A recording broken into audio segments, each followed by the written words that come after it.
to answer the social question, not merely replace one ruling group with another. The provisional government created national workshops, which were meant to provide employment, and their existence suggested briefly that the Republic might recognize labor as a public responsibility. Yet the workshops also frightened property owners, moderates, and many provincial voters who saw Parisian labor politics as disorder funded by the nation. The Republic had been born with a broad cry for liberty, but liberty meant different things to creditors, peasants, shopkeepers, workers, and political professionals. June 1848 gave the contradiction its harshest form. When the national workshops were closed, Paris workers rose and the uprising was suppressed by the forces of the Republic itself. Marx saw the June days as a decisive moment because they showed the class division inside the revolution. The Republic that had claimed to represent the people used force against workers who believed the Republic had betrayed them. For Marx, this was not a tragic misunderstanding between citizens. It revealed that political forms could cover social conflict until pressure forced the conflict into the open. Louis Bonaparte entered this unsettled republic with a famous name and a carefully vague appeal. He was elected president in December 1848 by a large vote, drawing support from peasants, conservatives, Catholics, soldiers, and many who wanted order after months of uncertainty. His uncle's memory mattered deeply, especially in the countryside, where Napoleon could stand for glory, order, land settlement, and the idea of a ruler above quarreling factions. Louis Bonaparte's own abilities were easy for opponents to underestimate, and Marx did mock him. Yet mockery did not keep Marx from asking why such a figure could succeed. That question gave the 18th Brumaire of Louis Bonaparte its force. Written after Bonaparte's coup of December 1851, the work was not only a pamphlet against one man, it was Marx's attempt to explain how a society full of classes, memories, fears, and institutions could produce a ruler who seemed both ridiculous and powerful. The title referred back to Napoleon Bonaparte's coup of 18 Brumaire in the French Revolutionary calendar, when the first Bonaparte had helped end the Directory and opened the path to his own rule. The nephew's coup, in Marx's account, repeated the past in diminished form, but the repetition itself had to be explained. Marx's method in this work was historical and theatrical at once. He described parties, classes, fractions of classes, parliamentary maneuvers, rural support, military calculation, and the symbolic power of the Bonaparte name. Irony became one of his instruments, not as decoration, but as a way of showing the distance between appearance and structure. Men spoke in the language of republic, order, property, nation, religion, and people, while underneath those words stood interests that did not always announce themselves plainly. Marx had learned from Hegel how history could move through contradiction. In the Brumaire, he showed politics as a stage on which contradiction often wore borrowed costumes. The peasantry held a central place in his explanation. France's small-holding peasants were numerous, scattered, and attached to property in ways different from the urban proletariat. Marx argued that their conditions made them difficult to organize as an independent political class. Their isolation, localism, and dependence on the state made them susceptible to representation by a figure who claimed to stand above parties. The old Napoleonic memory gave Louis Bonaparte a language through which millions of rural voters could recognize something familiar, even if that recognition did not give them direct control over policy. A modern reader may find this part of Marx's analysis especially revealing because it treats voting not as a simple expression of opinion, but as something shaped by social conditions. People do not enter politics as pure minds choosing among abstract platforms. They arrive as debtors, owners, tenants, veterans, believers, taxpayers, workers, parents, villagers, and members of communities with memories longer than any campaign. Marx could be harsh toward the peasantry, and his language sometimes carried the impatience of an urban radical. Still, he understood that political power could be built from distance, memory, and the need for order as much as from clear ideological commitment. Parliamentary politics in the Second Republic gave him another field of study.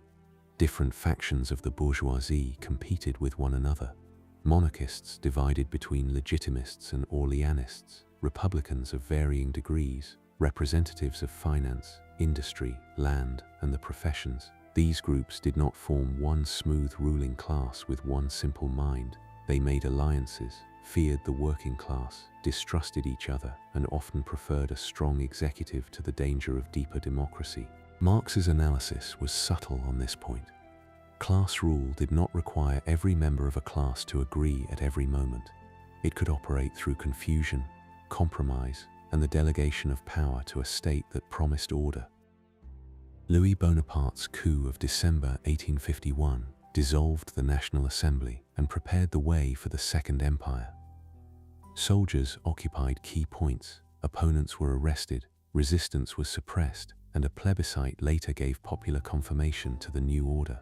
Marx treated the coup not merely as personal ambition, though ambition was present, but as the outcome of a republic whose ruling groups had weakened democracy out of fear of the people, and then found themselves unable to control the authority they had helped strengthen. The state, in that moment, seemed to stand over society, yet its rise had been prepared by society's divisions.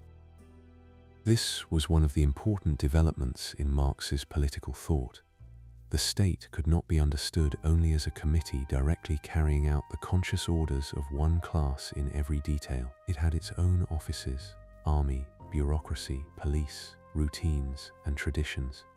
Under certain conditions, it could gain relative independence, balancing classes while preserving the broader conditions of property and order. The Bonapartist state, in Marx's account, drew strength from the weakness and fear of the classes around it. Its power was not outside history, it was one of history's products. The memory of 1789 and the First Napoleon also mattered. Marx was fascinated by how revolutionaries and reactionaries alike borrowed names, costumes, and phrases from the past. Political actors did not make history under conditions they chose freely.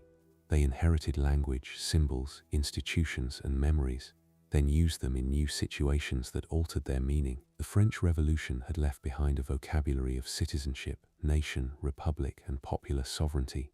Napoleon had left behind an image of order and glory. Louis Bonaparte lived off that inheritance, even as the society around him was no longer the society of his uncle.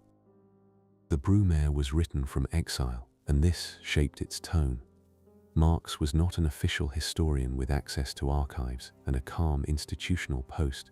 He was a political refugee in London, reading newspapers, following reports, corresponding with others, and writing under pressure. The pamphlet form required speed, compression, and judgment before time had settled everything into distance. That closeness gave the work energy. It also made it part of the history it described, an intervention by a defeated revolutionary trying to understand why defeat had occurred. Political failure, for Marx, was not something to mourn once and then leave untouched. It had to be studied.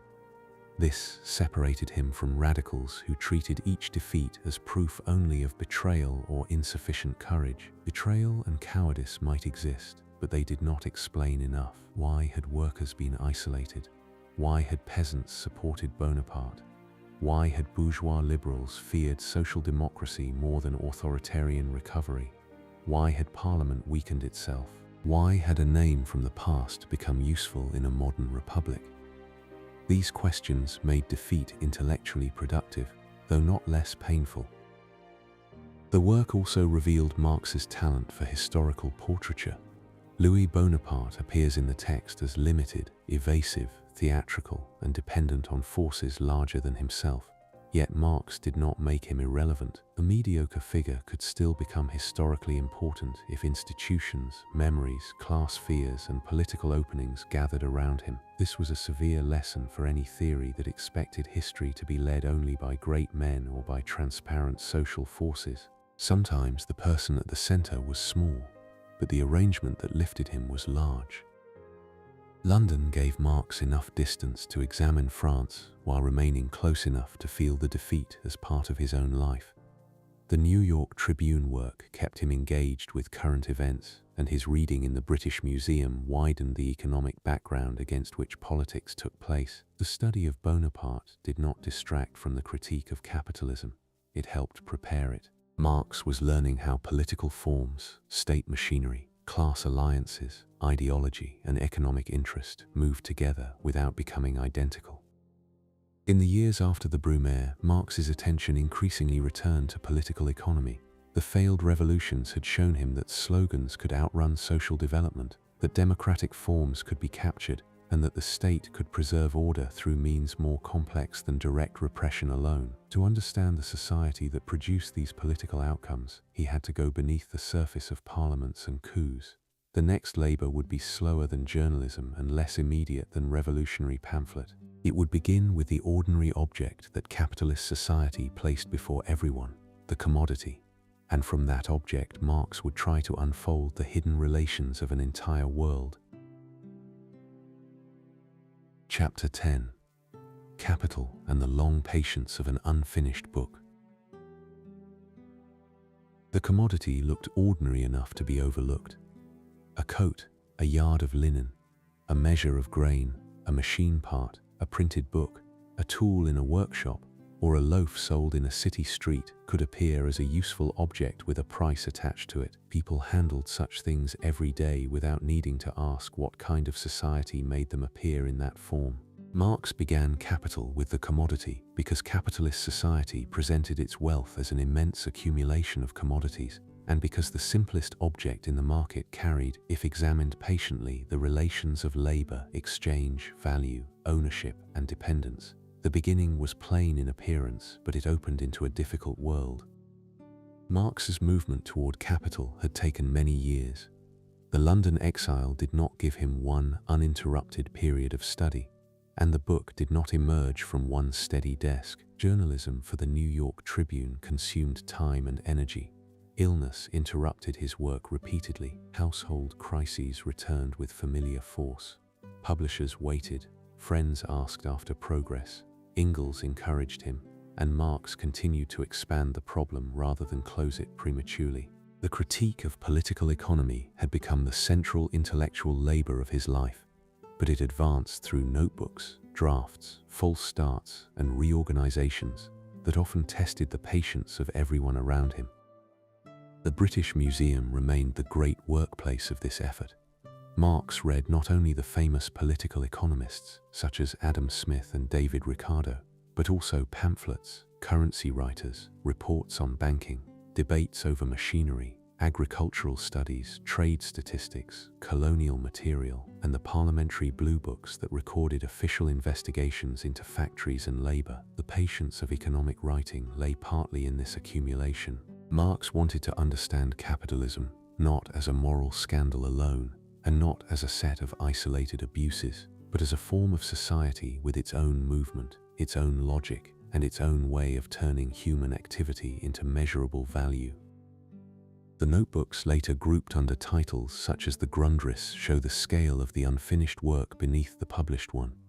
Written in 1857 and 1858 during a period of economic crisis, the Grundriss was not a polished book, but a vast laboratory of thought. Marx moved through money, circulation, production, pre-capitalist forms, labor, machinery, and the world market, often in sentences that seemed to think while they unfolded. He was not writing for a sleeping reader, a party meeting, or even a publisher at that point.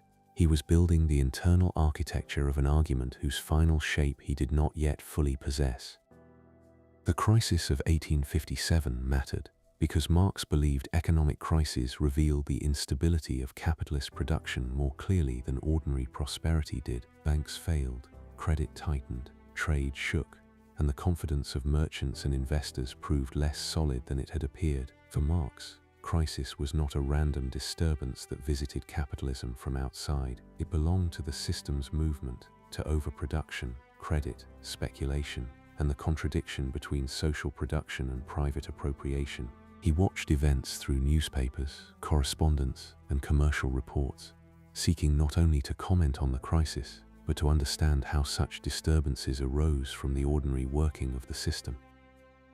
His contribution to the critique of political economy appeared in 1859, but it did not settle the larger project. The book treated money and value, and its preface contained a compressed statement of Marx's materialist conception of history, describing how the mode of production of material life conditioned social, political, and intellectual life. That preface would later become one of the most quoted passages in his work, yet the publication itself had limited immediate effect.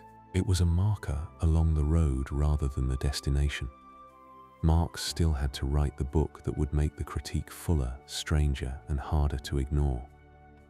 Capital Volume 1 finally appeared in Hamburg in 1867, published by Otto Meissner.